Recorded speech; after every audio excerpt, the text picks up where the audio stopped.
Good morning. Thank you so much for having me here today. Such a great crowd. Really excited to be here with the business community in Chino Valley and talk about a very important subject that's coming up on our November ballot. Today, I'm speaking on behalf of the Professional Firefighters of Arizona and my home local here, United Yavapai Firefighters, about a very important subject for firefighters and community members for their public safety, and that's going to be Proposition 310, the Arizona Fire District Safety Act that you'll see on the ballot.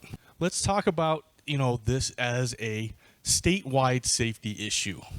You'll see our signs out here, and our biggest slogan is to improve 911 response times. Now, this has been a multi-year study with fire chiefs, firefighters, Fire Districts Association, as well as a bipartisan group of legislators at the Capitol to try to find a solution. The problem's very diverse, and it is different across the entire state. When we look at our fire districts, there's 144 of them in the state of Arizona. 144 fire districts compared to 35 municipal fire departments. So when we talk about the city of Prescott, the city of Phoenix, Glendale, Tucson, Flagstaff, they have fire departments that are funded through their local government as a city. Our fire districts are quite unique and quite different. They're funded through property taxes and only property taxes. So when we talk about a city government, it has local sales tax, it has ballot measures like Proposition 443, it has enterprise funds, it has highway tax funds, it has Arizona State Shared Revenue. All of these different sources to help fund a city service like their fire department. The fire districts have property taxes. Very limited, very constrained, and it's broken at this point for our fire districts across the state. Now, some fire districts, they can't afford new equipment. They can't afford personnel. They can't afford training. And it's affecting ultimately the response times and the service that they can deliver to their communities. Now, these communities are all over our state, adjacent to our cities, along our major interstates, our roadways, everywhere we travel as we go through our state. We look at here at Yavapai County. We have 14 fire districts in Yavapai County alone. We have 2 municipal fire departments, the city of Prescott and the city of Cottonwood. Everywhere else in our county, including here in Chino Valley, is a fire district we're dependent on for our emergency services. So as we look at these numbers, 230,000 people that live in Yavapai County, 176,000 of those depend on a fire district for 911 services. So this affects the entire state, but it affects us right here in Chino Valley directly. So how did this problem start for our fire districts? Well, first off, we were set up over 100 years ago with state legislation that established fire districts to fund them through property taxes.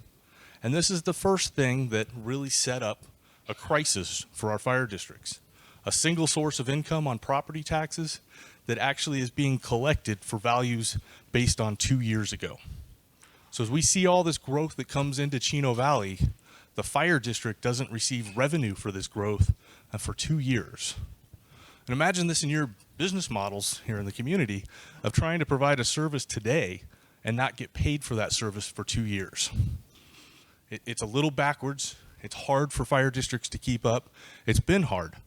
So the second thing that happened was the Great Recession of 2008. Now this is over a decade ago. Most businesses, most communities, they've recovered from this by now. Fire districts, that's not the case. From 2008 to 2012, 13-ish, we lost 50% of our property values, and in return, that was 50% loss of our revenue for a fire district. Again, I point to your business. Imagine trying to run your business with losing 50% of your revenue in a matter of a few years. It's virtually impossible to keep the same level of service, the same level of employees, if that happens. And the third and final place that happened was unintended consequences from Proposition 117 that started in 2015.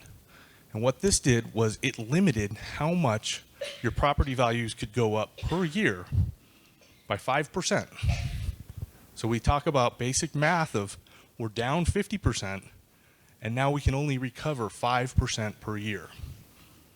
We're still in recession level funding as a fire district, and our economists are looking at 25 more years before we equalize with Prop 117.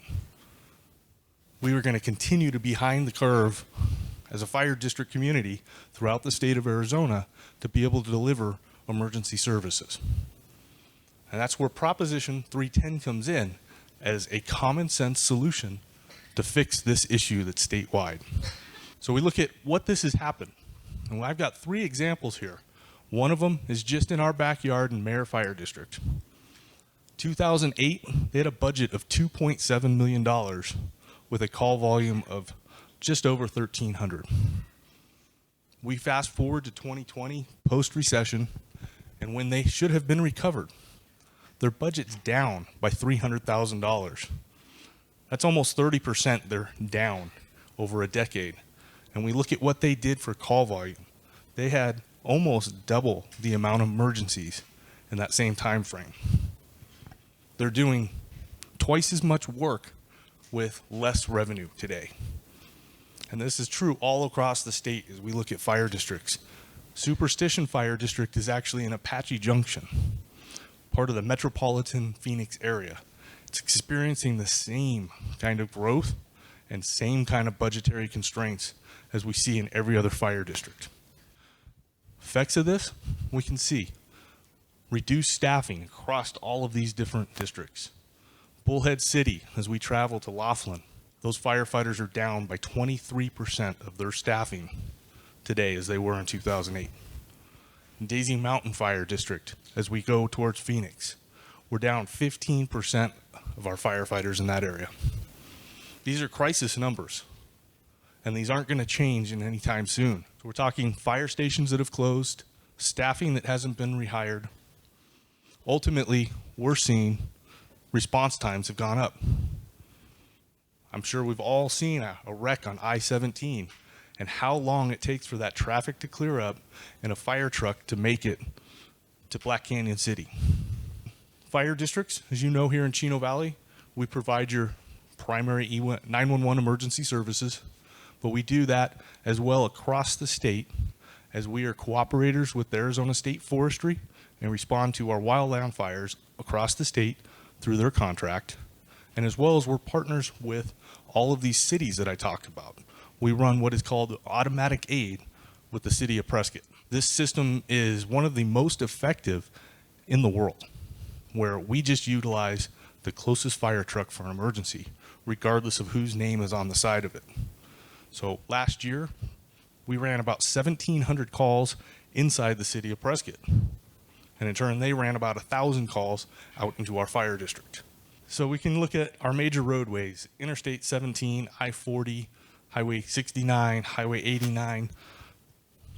30,000 people injured in the past 5 years along those roadways, 2,000 people killed. It's a fire district that's responding to these emergencies on our rural roads that are underfunded with a lack of equipment and a lack of personnel. 2.2 million acres that have burned in this state.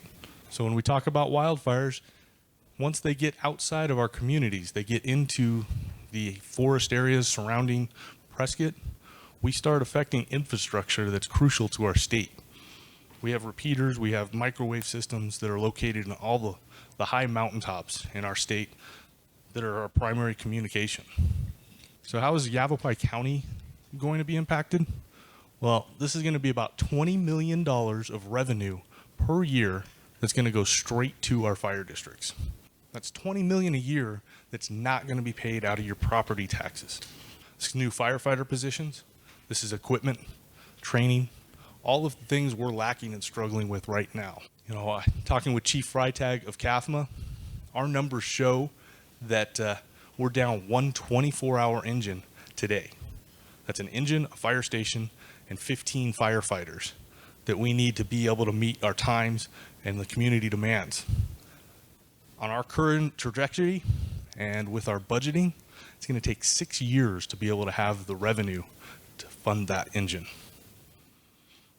So if we're behind 1 today, how far behind are we going to be in 6 years while we get this into place? The solution, Proposition 310, this is a 1/10 of a cent statewide sales tax. 1 penny for every $10 a consumer spends on services and goods. So as we know, the state sales tax does not include groceries. So when our low or income and more desperate people in this state are going to grocery bills, they're not going to be impacted by this. This is for consumable goods and services. This goes straight to the Arizona State Treasury. It's in a segregated fund, the Arizona Fire District Safety Fund, and it is distributed monthly from that fund straight to our fire districts throughout the state. They're all proportional, and every fire district is going to get an equal amount compared to their population they serve. The larger ones is where we actually filtered money back to the smaller and more rural districts and capped this. So our 10 large fire districts in the state will only receive a maximum of 3%.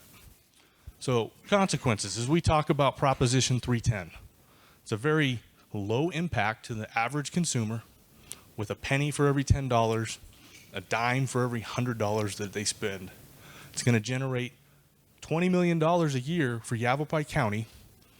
It's going to generate $150 million statewide, and it is going to share the expense of this emergency service that our state depends on with all recipients that come here. We think about the visitors and the tourism that drives some of our economy here in Arizona. As they travel I-17, as they travel I-40, Highway 69 into Prescott, and they have emergencies in our fire districts, they don't pay anything into the system that they're dependent on. This equalizes it throughout the entire state and fixes our solution. It's also a 20-year tax that sunsets in the year 2043. So as circumstances change, Proposition 117 equalizes out.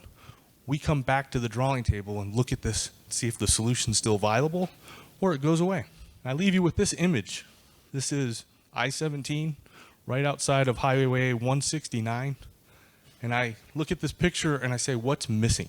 There's no fire truck at a fire, and there wasn't one coming anytime soon.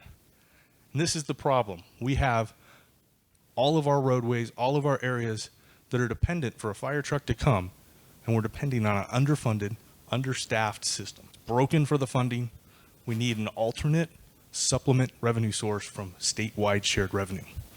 So I encourage everybody as they get their ballots to vote yes on Proposition 310. Know that Proposition 310 is going to save lives in Arizona. And that's ultimately what improving 911 response time does, is saves lives. Thank you. Appreciate you having me.